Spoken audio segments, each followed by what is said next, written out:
अस्सलाम वालेकुम रहमतुल्लाहि व बरकातुहू। दोस्तों के साथ बहुत ही प्यारी वीडियो शेयर कर रहा हूँ। ये आप देख सकते हैं, ये एक सिट्टा है गंदम का। ये बिल्कुल खुश्क हो चुका है और तना जो इसका बिल्कुल ये देखिए गीला है और सिट्टा बिल्कुल खुश्क हो चुका है और बाकी सारी गंदम जो है हरी है अभी।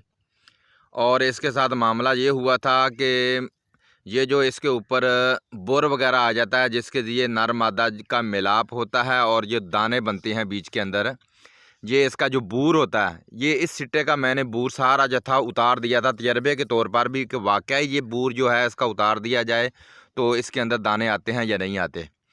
तो मैंने इसका बूर उतार दिया। आप देख सकते हैं ये सिट्टा बिल्कुल जो है खुश्क भी हो गया है और इसके अंदर एक भी दाना नहीं बना। ये देखिए बिल्कुल खाली है। ये देखिए कुछ भी नहीं बना इसके अंदर, बिल्कुल खाली है। इसलिए कि जब बूर की सूरत हो स्प्रे नहीं करते।